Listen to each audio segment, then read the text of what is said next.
గర్భధారణకు ముందు మీకు మీ blood group గురించి తెలిసి ఉండవచ్చు లేదా తెలియకపోవచ్చు. ఎందుకంటే ఇది ఇప్పటివరకు మీ జీవితంలో పెద్దగా ప్రాముఖ్యత లేనిది కావచ్చు. కానీ గర్భధారణ సమయంలో మీ బ్లడ్ గ్రూప్ గురించి ఖచ్చితంగా తెలుసుకో.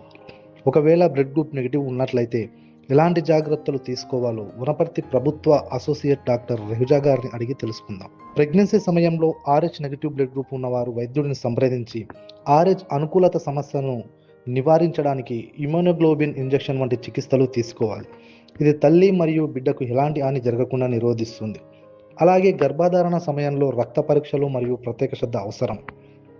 మీరు RH నెగిటివ్ అని తెలిస్తే మీ డాక్టర్తో మాట్లాడి మీ గర్భధారణ RH అనుకూలతను ఎలా నిర్వహించాలో చర్చించండి. మీ శరీరం బిడ్డ RH పాజిటివ్ రక్తాన్ని గుర్తించి యాంటీబాడీస్ ఉత్పత్తి చేయకుండా నిరోధిస్తుంది. అందరికీ తెలుసు, అందరికీ ఒక్కొక్క రకమైన బ్లడ్ గ్రూప్ ఉంటుంది కదా.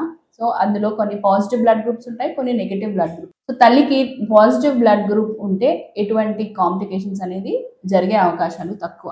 కానీ అదే తల్లికి నెగిటివ్ బ్లడ్ గ్రూప్ అంటే ఏ నెగిటివ్ కానీ, బి నెగిటివ్ కానీ, ఓ నెగిటివ్ కానీ ఇలాంటి బ్లడ్ గ్రూప్ కలిగిన తల్లి ఒకవేళ తను కానీ ఒక పాజిటివ్ హస్బెండ్ ఒకవేళ RH పాజిటివ్ అయినాడు అనుకోవాలి, అంటే O positive A positive or B positive అయినప్పుడు కడుపులో ఉన్న బిడ్డకి తండ్రి బ్లడ్ గ్రూప్ ఒకవేళ వచ్చింది అనుకోండి, సో దానివల్ల కొన్ని సమస్యలు అనేది తలెత్తుతాయి.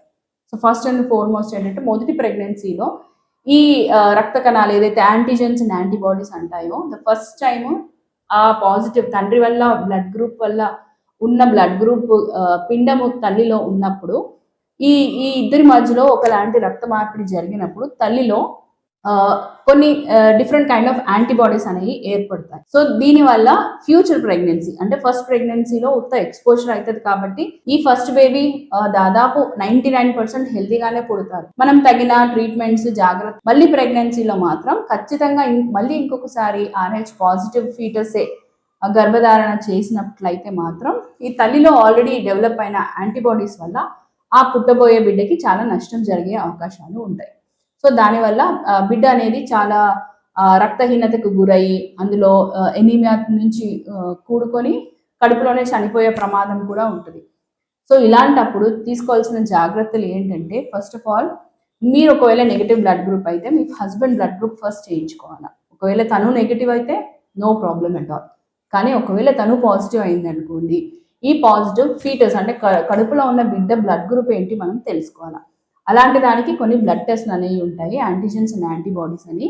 సో దాని పరిమాణాన్ని బట్టి దాన్నే ICT టెస్ట్లు అంటారు, అంటే ఇండైరెక్ట్ కూమ్స్ టెస్ట్. ఆ టెస్ట్ కానీ నెగిటివ్ ఉంటే నో ప్రాబ్లం. కానీ అదే టెస్ట్ పాజిటివ్ కానీ తేలితే మనకు మళ్ళీ వేరే రకాల పరీక్షలని చేయించాల్సి వస్తుంది.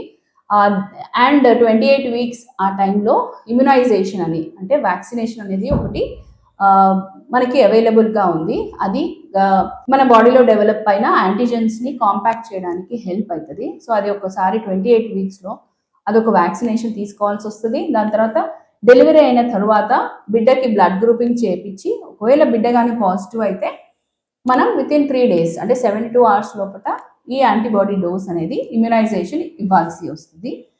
ఇది తీసుకోవాల్సిన జాగ్రత్తలు. కాబట్టి all RH negative mothers, please be careful and you meet your gynecologist immediately.